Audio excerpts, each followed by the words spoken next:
નમસ્કાર, આપ જોઈ રહ્યા છો spark today news. Dahod Congress સમિતિ દ્વારા દાહોદના બિરસા મુંડા ચોક પર રસ્તા રોકી નગરપાલિકા હાય હાયના સૂત્રોચ્ચાર કરી વિરોધ પ્રદર્શન કરવામાં આવ્યું।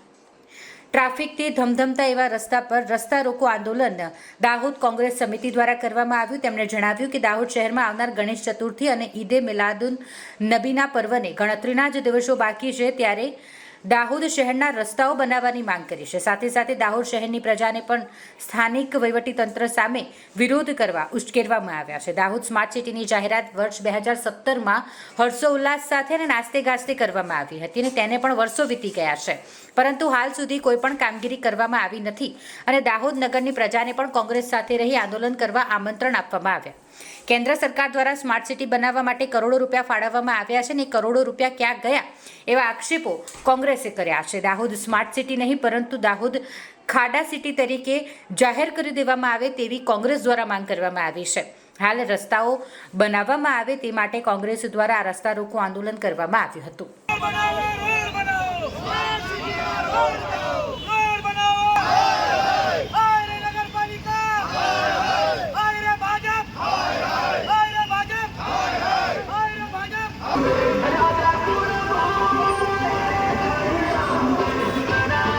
નગરપાલિકા એવા રોડ બનાવે છે કે જેથી એ તૈયારીમાં તૂટી જાય, એમને બીજી વાર ટેન્ડર કરીને પછી ફરી બનાવીને ફરી પૈસા કમાવાનું આ સાધન બનાવી દીધું છે।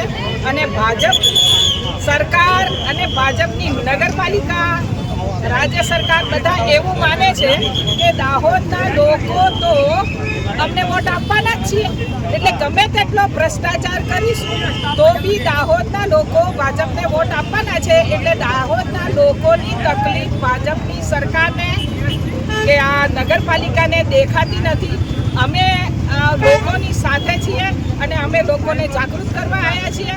અમે લોકોની તકલીફો જે રોડ પર પડી રહી છે એ ખરેખર કમર દર્દ પણ થઈ જાય એવું છે। રોડ ખાડાઓ છે, રોડ નથી।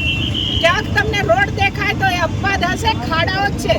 અને નગરપાલિકાને અમે સ્માર્ટ સિટી જે કહી રહ્યા છો તો ઇમિડિયેટલી આ એક્શન લો અને રોડ સરખા કરો એવી અમારી કોંગ્રેસ સમિતિ દ્વારા આજે દાહોદની અંદર ગણેશની પ્રતિમાઓને લીધે અને ઈદે મિલાદુન નબીના લીધે રોડો કમ્પ્લીટ હોવા જોઈએ અને દાહોદની પ્રજા માટે બી આ દાહોદના રોડ સારા બનવા જોઈએ।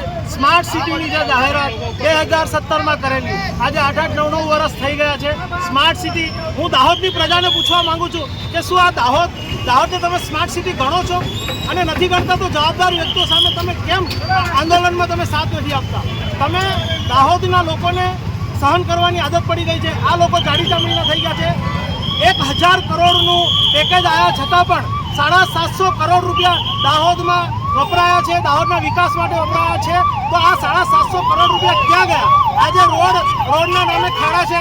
દરેક લોકોને ખબર છે કે આખા રોડ ખાડા જ છે, રોડ તો છે જ નહીં। એટલે દાહોદ સ્માર્ટ સિટીની જગ્યાએ દાહોદ ખાડા સિટી જાહેર કરે એવી અમે માંગ કરીએ છીએ। બીજું કે આ જે રોડો છે એ પણ તકલાદી રોડો બને છે, મિલી ભગતથી બને છે। આના અંદર નગરપાલિકાના વહીવટદાર અને નગરપાલિકાના કર્મચારીઓ બધા સામેલ છે અને વારે ઘડીએ આ રોડ તૂટી જાય છે અને આ રોડને 17 કરોડ રૂપિયા ગ્રાન્ટ લીધા પછી પણ આ રોડને પૂરવાના કામ કરે છે આ લોકો। એટલે આ જે લોકો પણ છે, આ પોલીસના આઈજીની પણ એવી ગાઈડલાઈન છે કે જ્યાં પણ આ ખાડા હોય કે જે જવાબદાર વ્યક્તિઓ એના પર એફઆઈઆર કરવી જોઈએ અને એફઆઈઆર કરવાનું પણ અમે કામ કરીશું। આજે અમે દાહોદ શહેર કોંગ્રેસ દ્વારા રસ્તા રોક્યા છે। કાલે અમે દાહોદ નગરપાલિકાને જો નહીં સાંભળે અને સ્માર્ટ સિટીના જે પણ જવાબદાર છે નહીં સાંભળે તો એ કચેરીઓમાં પણ તાળા મારવાનું કામ દાહોદ શહેર કોંગ્રેસ દ્વારા અમે જલદ કાર્યક્રમ આપીશું।